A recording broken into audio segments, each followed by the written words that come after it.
परम श्रद्धेय हमारे जो राजस्थान के बहुत बड़े पीठाधीश्वर हैं, मैं समझता हूं उनके बारे में मैं आपको कैसे बताऊं, बयान नहीं कर सकता। इनके पास क्या है क्या नहीं है, कितना बड़ा पीठ है। आप वहां के पीठाधीश्वर है और आप जो विधानसभा के आप सदस्य है, महाराज श्री ने आपको कह ही दिया।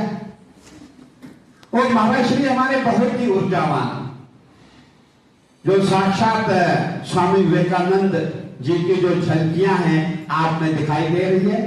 महाराज श्री को मैं एसएमजन पीजी कॉलेज की ओर से, अखिल भारतीय कला परिषद की ओर से आप हरिद्वार में आए, आपको नमन प्रणाम करता हूं महाराज जी।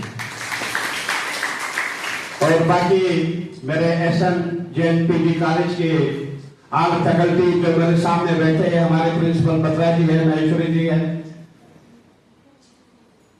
देखिए आज का जो दिन है, आज शुरुआत हो रही है। शुरुआत किसकी हो रही है? आपकी शुरुआत हो रही है।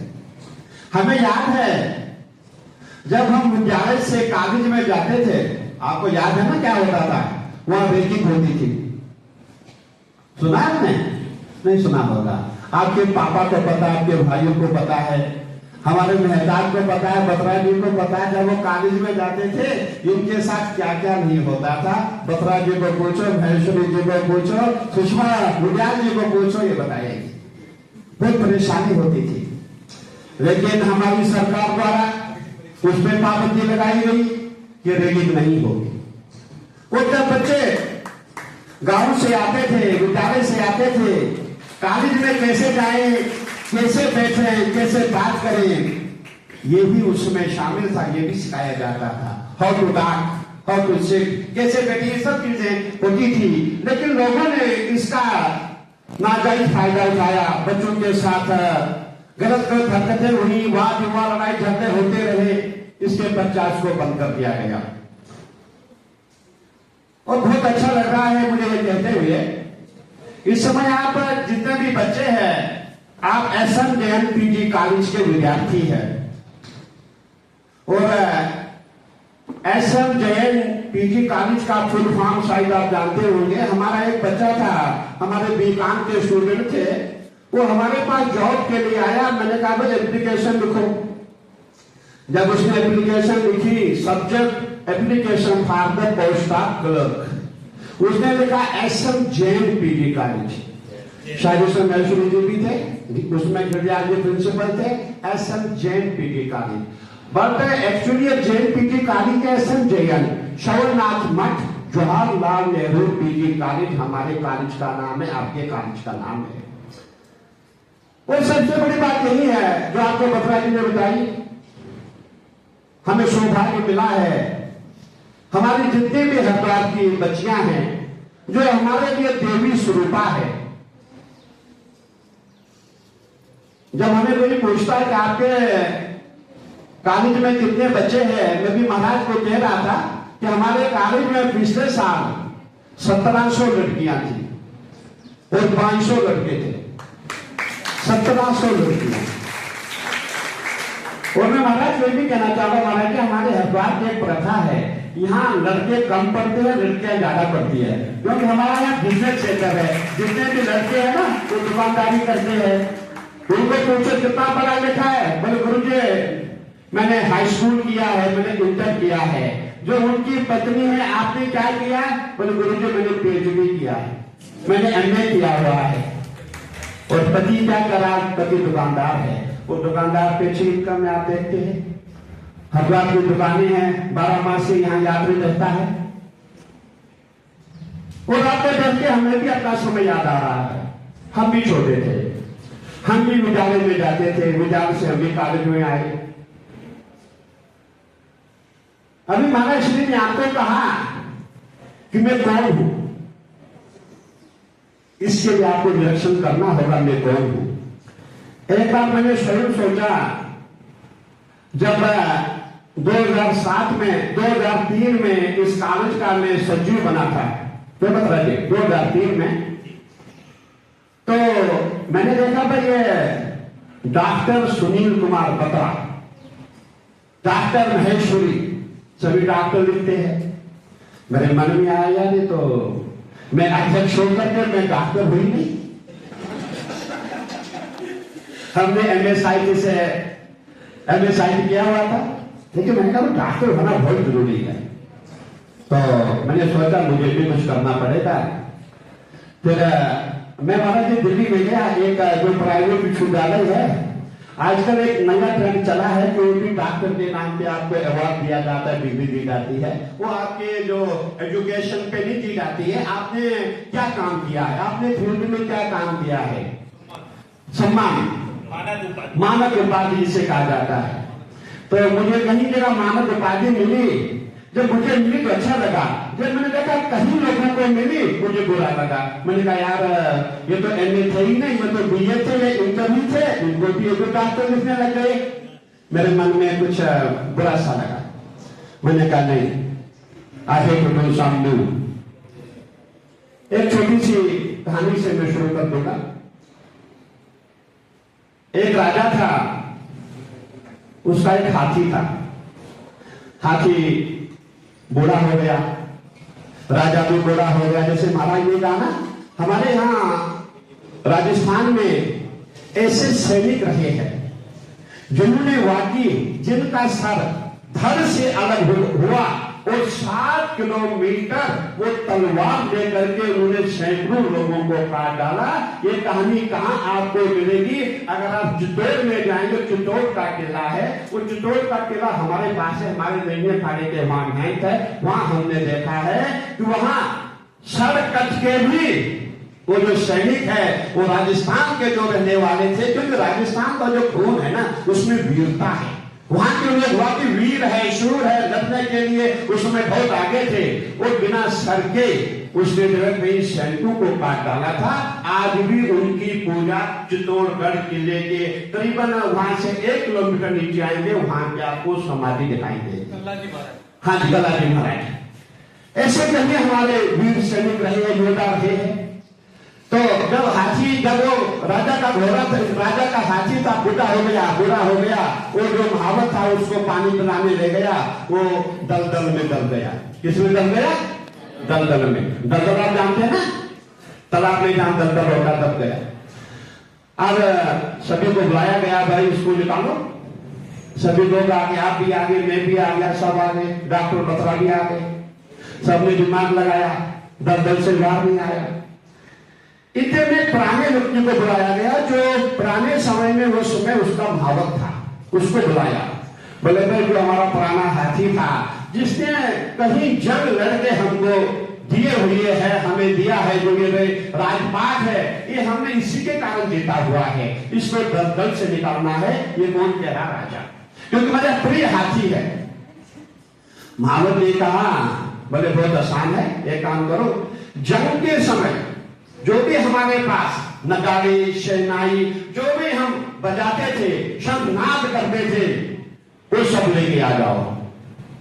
शहनाई आ गए, नगाड़े आ गए। जब उस समय युद्ध में आपने सुना होगा जब महाभारत का युद्ध हुआ था, बड़े बड़े शंख होते थे ऐसे, वो सब बजाए गए। और जो हाथी था वो अपना बुढ़ापा भूल गया। अपना बुढ़ापा भूल के उसको वही दिन याद आ गया कि मैं युवा था, मेरा भी यौवन था। वो तालाब से उसने छलांग लगाई, दलदल से बाहर आ गया। कहने का तात्पर्य जो महाराज श्री ने कहा, अगर हमने सोच के हम बूढ़े हो चुके हैं तो हम बूढ़े हो गए। अभी आपने कहा था कि जो साधु होते हैं वो अपनी आयु ज्यादा बोलते हैं, और कुछ और आपने कहा था वो लोग कम बोलते हैं, मैं नाम नहीं बोलता। ये बात सत्य है। देखिए आई मानसो वोट में कोई जंग नहीं हूं। जब मैंने अपनी आंख को सफेद धारी देखी, मैंने भी सोचा यार मैं तो बूढ़ा हो गया। मैंने कहा नहीं, काम नहीं चलेगा, मुझे बहुत काम करना है। और जब शीशा देखो, सफेद बाल, सफेद बाल, मैंने कहा नहीं भाई इनका ट्रीटमेंट करना पड़ेगा। मैंने ट्रीटमेंट किया। ट्रीटमेंट करते ही मुझे मेरे बुढ़ापा भूल गया।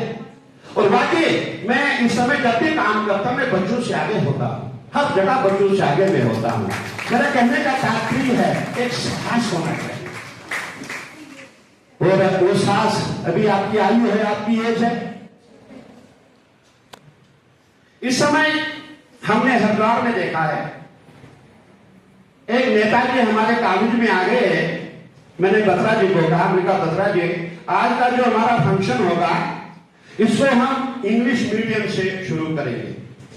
हम भी इंग्लिश में बोलेंगे, हमारे बच्चे भी इंग्लिश में बोलेंगे, और आज हम चाहते हैं कि एक हमारी परंपरा शुरू हम करें, और हमारे यहाँ से होगी, पूरे हरिद्वार में ही, पूरे उत्तराखंड के कॉलेज में ये परंपरा शुरू हो जाएगी। हमने बहुत बड़े एक व्यक्ति को बुलाया, बहुत नाम था। और जब मैंने कहा बत्रा जी आप स्टार्ट कीजिए, बत्रा जी ने स्टार्ट किया। उसके बाद तुरंत उन्होंने माइक लिया, उन्होंने कहा भाई ये क्या हो रहा है, हमें हिंदी में बोलना चाहिए।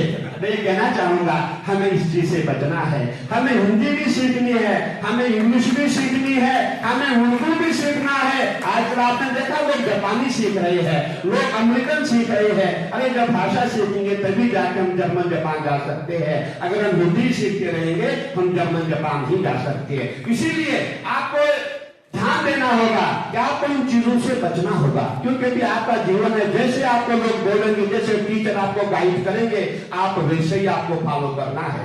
हमारे कहते हैं कर्मण्यवादी कार्य मां फलेषु कदाचन। आपने सुना होगा, आपका काम क्या है, कर्म करना, और आपका कर्म क्या है, पढ़ना, स्टडी करना। और अब जो रिजल्ट है, जो फल है, उसके लिए आपको नहीं सोचना है। उसके लिए कौन सोचेगा, महेश्वरी जी सोचेंगे, बत्रा जी सोचेंगे, सुषमा निहाल जी सामने बैठी है ये सोचेंगे, सत्याल जी हमारे सोचेंगे, सब में सोचेंगे। वो जो आपका रिजल्ट है वो आपके हाथ में नहीं है, वो इनके हाथ में है। इसलिए आपको क्या करना है, आपको मेहनत करनी है, आपको पढ़ना है, आपको ऐसा बनना है। हम भी चाहेंगे हमारे यहाँ संबंधित से हमारे जो बच्चे हैं IAS हो जाएं, PCS बने, IPS बने। विद्यालय क्या चाहता है, गुरु क्या चाहता है, हमारे प्रोफेसर क्या चाहते हैं, अरे हमारे बच्चे कुछ बने। और हम कह पाएंगे कि हमारे एसएमटन पीटी कॉलेज का जो फलाना राहुल है वो IPS है, हमारी लड़की जो बेटी है वो IPS है, हमारा नाम हम उसी में खुश है। जो अभी भी मुझे वो याद आया कि हमारे हैदराबाद में हमारे चीफ सेक्रेटरी बने हुए थे। जब वो चीफ सेक्रेटरी बने हम जानते भी नहीं था, बहुत पहले वो हमारे कॉलेज के विद्यार्थी रहे होंगे। और उस समय हमारे कॉलेज में बत्रा जितने प्रश्न हो गए, महेश्वरी जी प्रश्न हो गए, सबने मिठाई बांटनी शुरू की। और आपने सुना होगा एक हमारे वो कांग्रेस के बहुत अच्छे नेता थे राजू त्यागी जी, उनका भी यह आया कि भाई मैं भी एसएमटन पीजी कॉलेज का विद्यार्थी रहा हूं, तो हमने सबका स्वागत किया। देखिए आपका हमारा लगाव है, और गुरु शिष्य के बीच में क्या है, हम आपको कहां लेके जाते हैं, जो गुरु आपका, जो प्रोफेसर आपका है वो आपका ब्रिज है, वो आपकी जो नैया है उसको पार लगाना चाहता है। और मैं यही कहना चाहूंगा हमारे हरिद्वार में इसमें बहुत दिक्कत मैंने देखी है। मेरे यहाँ हजारों की संख्या में किराएदार है, कितने, हजारों की संख्या में, और हजारों बच्चे जो हमारे किराएदार है जिनको हम जानते हैं। मैं समझता हूं पूरा हरिद्वार में करीबन 40% हरिद्वार में हमारे लोग रहते हैं जिनको हम बिल्कुल बहुत करीब से जानते हैं। अब हरिद्वार में ऐसा रंग चला है, अब हर कोई नेता बनना चाहता है, हर कोई नेता बनना चाहता है। मैं यही कहता हूं भाई नेता कितने बनेंगे, हरिद्वार से एक विधायक बनेगा, पार्षद कितने बनेंगे। अब हर साल हजारों बच्चे निकल रहे हैं, अगर सभी नेता बनेंगे तो उनको जगह कौन देगा। पहले जो नेता आगे भी वहां बैठे हुए हैं, हमारे मदन कौशिक जी बैठे हुए हैं, जब तक वो है आपको वो सीट नहीं देंगे। जितने भी पार्षद बैठे हैं जब तक वो है, जब तक वो पूरे हो जाएंगे तब तक आपको सीट नहीं मिलेगी। इसीलिए हमें प्रयास करना है, हमें IAS बनना है, हमें IPS बनना, हमें PCS, हमें अच्छे एग्जाम क्वालिफाई करने चाहिए, हमें साइंटिस्ट बनना है। और देखिए, इस समय आपने देखा होगा, इस समय साइंस एंड टेक्नोलॉजी का जमाना है, साइंस एंड टेक्नोलॉजी का युग है, और हम यही चाहेंगे हमारे जितने भी बच्चे हैं, आपका भविष्य अच्छा हो। जैसे महाराज श्री ने कहा, आप कौन है? You are the future of nation. आप इस भारत के भविष्य आप है, और भविष्य का निर्माण कौन करेगा? आप ही करेंगे। और इसके लिए आपको, जैसे कुम्हार होता है जो वो बर्तन बनाता है, आपको जो ढालने वाले ये शिक्षक बैठे हैं।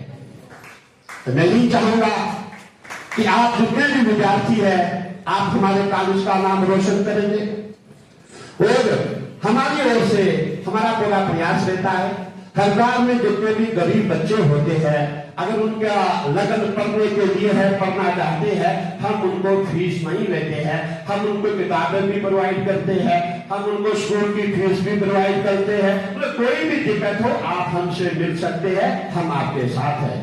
मैं ज्यादा भी कहते हुए आप सभी बच्चों को बहुत बहुत आशीर्वाद साधुवाद देना चाहूंगा, और मैं आशा करता, उम्मीद रखता हूं कि आप हमारे एसएमएन पीजी कॉलेज का नाम, हरिद्वार का नाम और भारत का नाम रोशन करेंगे।